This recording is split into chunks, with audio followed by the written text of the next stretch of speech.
Well, Joe Biden is a bigger fascist than Donald Trump, and I'll debate anybody on that. That's just a fact.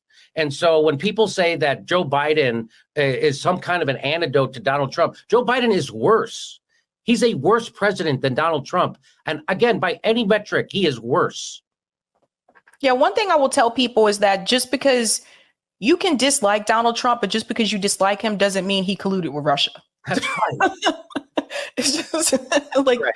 And if they can do that to a president of the United States, they'll do that to anybody. They did that in lieu of killing him like they did to Kennedy. They couldn't discredit Kennedy like that, so they just killed him. Same thing with RFK. And so, but they could discredit Donald Trump because he had a comb over and he's been a clown in our society for 30 years or 40. And so it was easier to do that to him than someone else. And Donald Trump didn't have any allies inside the Republican Party because he didn't come up through the Republican Party. Right. And nobody owed him favors. And so that's why the Republicans establishment and the donor class hates Donald Trump. That's the difference between him and Joe Biden. The biggest difference between Donald Trump and Joe Biden is the donor class hates Donald Trump and they love Joe Biden. Interesting. Who's the donor class? What metrics are you using? Well, especially because, I mean, Bronco Marchich pointed this out on Twitter. I mean, there are quite a few billionaires who gave Donald Trump money for his reelection effort. Yeah. In 2020. And it's foolish. And it'd be very odd if they all hated him because one of his major accomplishments in office was giving them a huge tax cut. Like, you know, I don't know. I mean, maybe I'm out of touch. You know, maybe rich people don't like money anymore. But I mean, you know, I was on that show. I wasn't on that particular show, but I was on that show. And if anybody wants to see, you know, they still have it up. Probably the angriest I've ever been doing this job that you and I do for a living. Watch that episode and get a good laugh out of it. Someone made they sent me, I think this person's watching the show right now. They sent me a picture, a screenshot of me on that show. And they said, whenever I get down, I look at this picture and think to myself, at least I'm not as mad as Jason was on that show. I have seen you in a lot of different situations. I've seen you, you know, I've seen you get mad in real life because like, it's some kind of like, you know, border guard. For example, yes, that would be one of the times I've seen you get mad in real life. Yeah, just some kind of like shitty interpersonal interaction, you know, whatever. I've never seen you as mad as like I didn't watch much of it. I watched like a minute of it. I was like, oh my god, Jason looks really bad. Like, oh yeah, dude. Some of the things that were being said, I was like, that's. Like the time with the border guard, like I was genuinely worried that we were going to get get detained. That was chill compared to just like the, you know, like the expression on your face there. Yeah, I mean it's so, you know, I mean the joke I was going to make is that, you know, this isn't, you know, what people would mix up you for. I mean, I guess maybe they would mix up me for the other person on the screen there because we both live in Los Angeles and wear glasses, but white, you know, there's all kinds of, you know, all kinds of commonalities there. But like, okay, so the content is just incredibly hard to take seriously. That you know, it's like, okay, I mean, one, I don't know why the guy who did the tax cut for billionaires is allegedly so hated by the donor class, which, you know, again seems to include lots of people who gave him money, and not to mention making it much easier to like for companies to get away with things to try to stop unionization efforts and et cetera, et cetera, et cetera. Mm-hmm. I also want to know who this they is. That you know. Oh, I love they. Yeah. No, it's always a good sign. I mean, like James Lindsay loves they, right? You know, as like the subject of his tweets and stuff. You know, it's like they killed Kennedy, they JFK and RFK, and you know, but which they did apparently because it was impossible to find dirt on those people. They never did anything embarrassing. Which if you know your Kennedy family lore, that's fascinating. Is that look? I don't follow dude much, and I didn't even follow him that much when I wrote the piece. I wrote the piece. It was Forced to Vote had kind of ended. Yeah. But I did remember, even your involvement in it, which I was like, oh Jesus, they pulled Ben in this BS. And I didn't see it as a massive con per se, because I think the ecosystem in which we exist in is a little more complex than simple cons, right? Like simply, I'm going to create this thing out of nothing that I know is BS. Yeah. And I'm going to get all this money and then I'm out. Because when we think about cons, so I didn't just write this piece. A year ago, I also made probably one of my favorite video essays that I made on the idea of being a grifter. And I started off with the story of Lou Pearlman, who's a legitimate con man. That man never had an airline. He financed these massively large boy bands with the conning of old people and their retirement funds, right? And there was a great documentary on YouTube that you guys can all watch called The Boy Band Con, that a few of the people, I think Lance Bass is one of the main people behind it, did a real deep dive into the history of Lou Pearlman. And I start the video off and I end the video with Lou Pearlman. And I also talk about Elizabeth Holmes. She hadn't been sentenced at the time when I did it, who I think is an interesting case study in the long con. These are legitimate long con Bertie Madoff. Like there's so many people that are legitimate con people, and to assume that media personalities are the exact same as these people with these complex schemes, I go, well, what's the difference between a con artist for you and someone chasing a market? Because we all exist in capitalism, regardless if our show is a hammer and sickle love fest or neoliberalism rules for an hour. How do you differentiate those two things? Right. And that moniker was so quick to get thrown onto people. And it also kind of entails that everyone thinks the exact same thing. Right. And they're just lying about knowing the exact same things and feeling the same way that you feel about the political arena and the economic system in which we exist in. And I find that kind of like, oh, wow, that's you really live in a world of you at that point. And the internet has a lot to do with that. And also when we talk about like shows that we show that get the most views, if we called this show, I don't know, it would get a lot of views. Why We Hate Trans People, right? We'd get tons of views, a lot of hate views. We would get tons of super chats of people telling us to go F ourselves. And right? it spends just the same as the ones who are expressing love. The way to do that show would be like, look, we didn't actually say that in the episode. It's like, well, okay, but the title of the show is Why We Hate Trans People. It's like, no, you got to take that in context. And if we spent the whole show talking about Nightmare on Elm Street 3, it wouldn't matter. People are very, very reactionary to titles. And the content that people tell you they want to see and what people actually want to see are two totally different things. And in the video essay, I really call out the viewing audience's role in what they think are grifters. It's an ecosystem that we all exist in.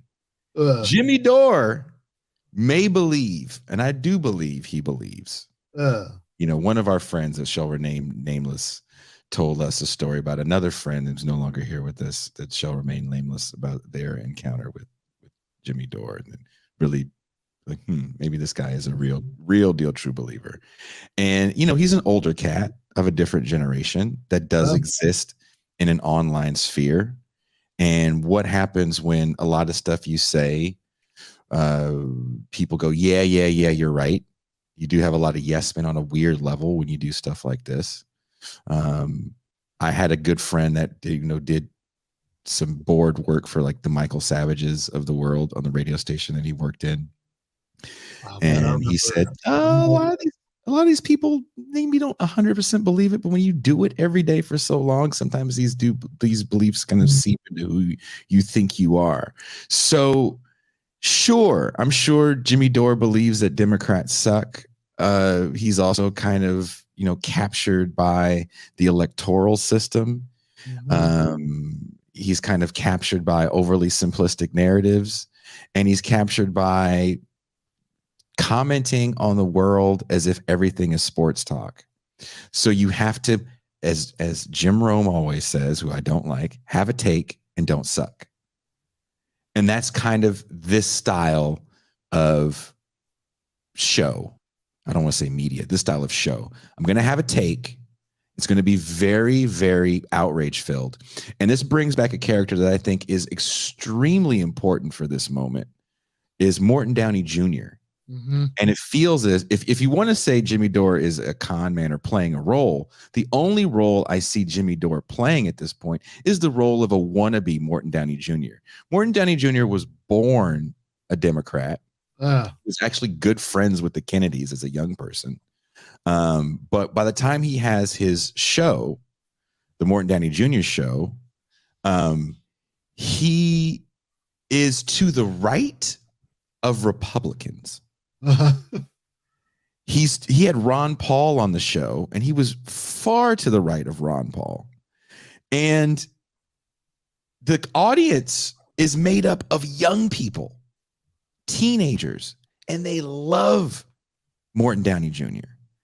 And Jimmy Dore has a little bit of that for this moment, right? He doesn't have the influence of cable television and hundreds of millions of eyeballs like Morton Downey had, but Jimmy Dore does get his fair share of eyeballs, and the same vitriol in which he spits the nonsense really reminds me of Morton Downey. And I put him in the video essay as well to show that, it's easy to think, oh, well, Sean Hannity is this way because he's a right winger. Like, no, what made Morton Downey get the attention of so many nihilistic teenagers in late Cold War America? And it has a lot to do with an idea of honesty coming from the I'm just a dumb guy from the sticks like you. And Morton Downey did this. And Morton Downey was not, his father was a well-known musician. He came from, you don't know the Kennedys because you just happen to live down the street. You know what I mean? That's a hell of a street to live down. So he played that role beautifully in a way that no one else has been able to capture it. And what you see in someone like Jimmy Dore is someone trying to recapture that thing. And it's working, apparently. He's a homeowner. I am not. To put it mildly, yeah. I mean, which, you mentioned, you alluded to my role in the force the vote stuff, which, most recently, was that, so I had, just to, do the briefest possible recap, which is still more than the subject deserves, but like, back in like December of 2020, December 2020, right? Because it was there'd been the 2020 midterm election, 2020, not the midterm elections, but the 2020 elections, and so new Congress is coming in, and Jimmy got the brainstorm. I believe this was him originally, that the squad, with AOC and Rashida and Ilhan and whoever else was there at that time, who have after conversations with you about this, I can't say the Squad without sort of imagining some sort of like Captain Planet bullshit where they all I'm putting the rings in. That's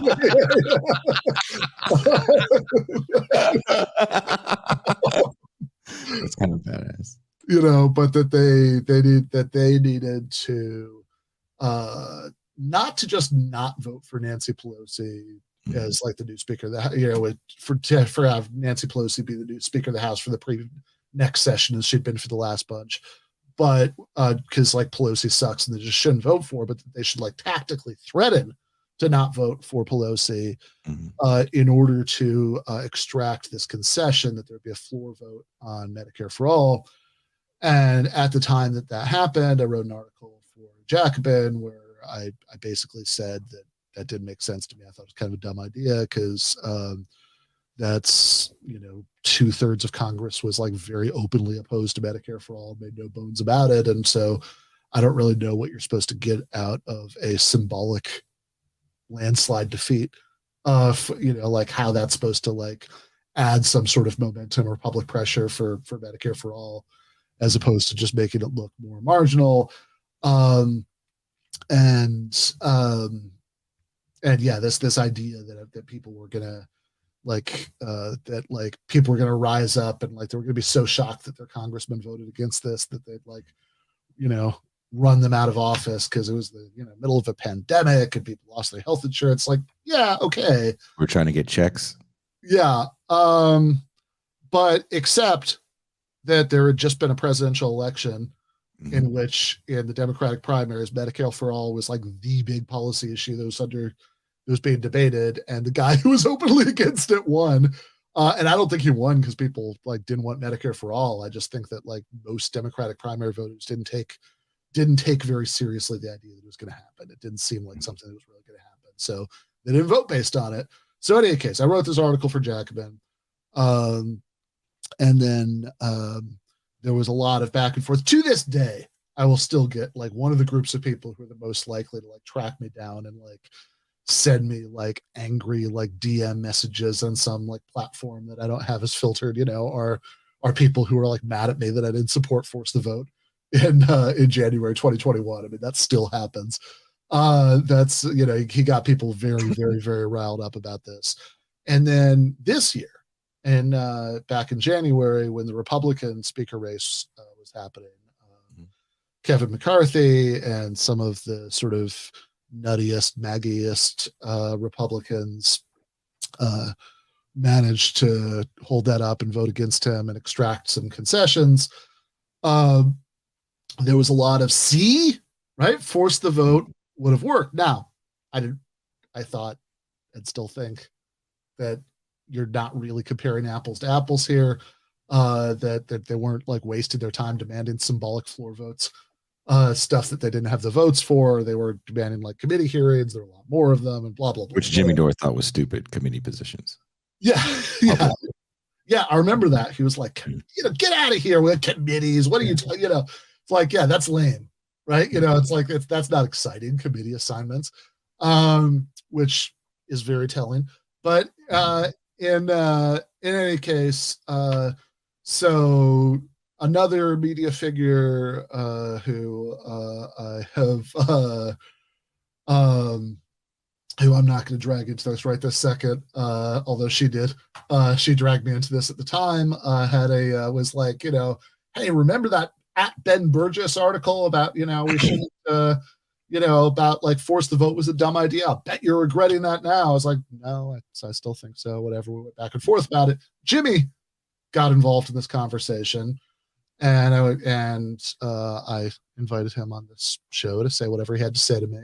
And, and he tweeted at me like 30 times, but, he didn't take up that offer.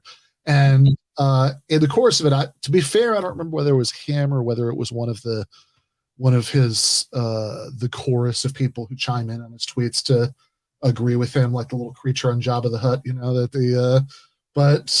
he had, but I remember either he or one of them just said I was a rich Democrat who didn't want people to have health care, which is, interesting to me since you've been in my apartment, you know what it looks like. you know, I know for a fact where Jimmy lives because there was an article about it when he bought it. It was podcast, you know, podcaster buys rambling compound, I believe was the phrase they used, rambling compound in Los Angeles. Yeah. No, you know, I'm perfectly happy with my apartment, but it's got one bedroom. Nobody would describe it as rambling. But you know, it's you know, it's perfectly nice, but it's not rambling. So given that this does work for him so well, and that this is, and that I think it is fair to say that what somebody like Jimmy does responds in certain ways to market incentives. I mean, I don't think you deny that at all, right? You know, but you can see why people like say, oh, he's just a grifter. But one of the things I like about the article is that you're trying to get us to think a little bit harder about exactly what that means and what kind of assumptions are packed into that. Because, like, yeah, Elizabeth Holmes, actual grifter, and we could be really like precise about what we mean by this. Like, when Elizabeth Holmes said that she was making this amazing blood machine, and she apparently was very convincing about it. I mean, she got, you know, honestly, I have mixed feelings about it because she parted some of the worst people in the world from a lot of their money to Henry Kissinger gave Elizabeth Holmes. He was on her board. Yeah. She had a bunch of generals on her board. Yeah. Elizabeth Holmes is a great case study in maybe what contemporary grifting looks like. The movie takes place in the 90s, and again, it's about, you know, people that will serve time in, you know, state jail. Elizabeth Holmes, Bernie Madoff, these people go to Fed prison, which looks different. We won't get into that right now. But there's something to be said about the contemporary grifter. And Elizabeth Holmes, for me, is that person where everything about her is, sorry, Toussaint doesn't know that I'm on the air right now. Oh yeah, she should be. If she has stuff to say, she should know that I'm on the air right now. You should send her the StreamYard link, and she could be the disembodied voice in the background. I didn't know you have this news share with your audience. I would have done all that. I just now see it, and I think you mentioned it to me before. But when we think about, somebody said in the chat that they were in. They saw me described as a State Department socialist, and they were excited that, you know, I was, you know, like that, you know, somebody they agreed with politically was exercising some kind of state power. There's all these names, right, that throw around, but when you think about Elizabeth Holmes and what she was able to accomplish, you know, and you see kind of where she comes from. Yeah. You know, she came from a certain amount of privilege. She had crazy access. When she was still a student at Stanford, she never finished. And she was able to create a persona and get a bunch of investor capital for a tech company that really was a biotech company. She didn't exist where biotech existed, which is in a place called South City in the Bay Area, which is south, of course, of San Francisco and Daly City. She existed in Silicon Valley, which is where all the tech companies were. Kind of like WeWork when we think of cons. It's another company. You don't think of WeWork is not a tech company. It's a real estate holdings firm, but there's a reason why they position themselves as a tech company, because you can take losses and still, you know, actually make money in the stock market. And you couldn't do that if you were a real estate holdings company, and you couldn't do that if you're a real biotech company that it has a bunch of flawed science behind it. And crucially, like there's really no ambiguity that she knew, right? That like there's actually an interview. I remember I wrote an article for Jackman about this during her trial, where she was asked on air. This is like years before her fall, how this works, and like okay, what does this blood process look like? And she was like, well, there's some chemistry, and like it was like if you or I were trying to come up with like some bullshit to say about like how blood, like we wouldn't have done any worse than what she said, but she said it very confidently and very quickly, and she had, you know, she again, she was doing something that worked for her. She pretended her voice was deeper than it actually is. Like these are all like actual these are all techniques of like actual grifting, like in the community episode with the grifting 101. Yeah. If they never actually taught the class, this is the kind of stuff they would tell you. When you think about even, there's a line of clothing, I don't know if it's still fashionable amongst young people, called Billionaire Boys Club. And there's even a con story about the Billionaire Boys Club where there was these kids, I think they were from in the suburban valley that in LA, and they had a con planned, and they ended up getting conned by an older con man who they ended up killing because they found out that there was no money and they were getting conned. And again, these stories, while older, sans Elizabeth Holmes, really speak to the lifespan of a con artist. Yeah. You just can't keep it up, right? Eventually, those bills come due. Again, Lou Pearlman, eventually, those bills come due. And you're signing massive deals for your artists. Those bills come due. And when we talk about this universe, I just don't think it's the same thing. I don't believe Jimmy Dore is going to have a conversation like Ben and I are going to have, either on air or behind closed doors. I don't believe he thinks the same way. I think he found something that works, and he understands how to engage with his base of viewers to incite them in a way that they're going to, subscribe, be part of his Patreon, give super chat dollars, go see him live, buy a mug.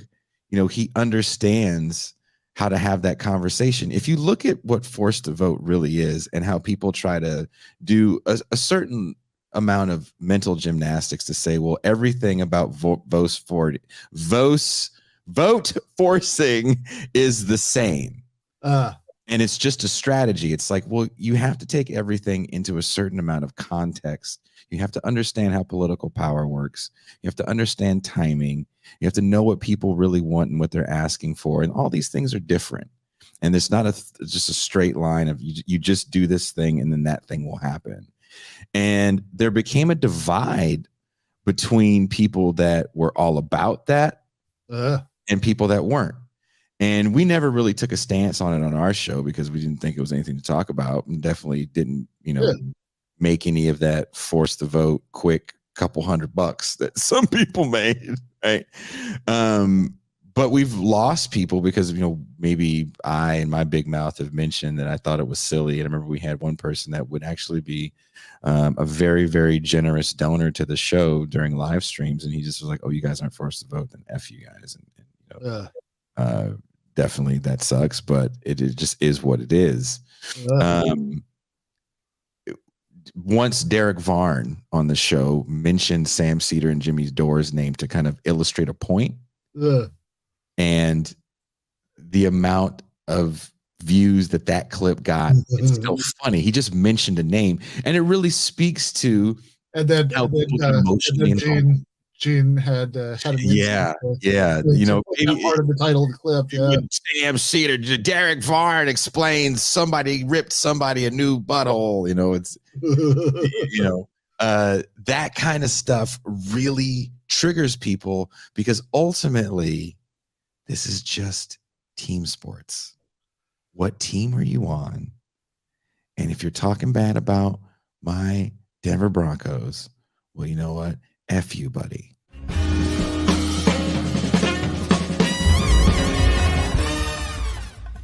You have been watching free public content from Give Them an Argument.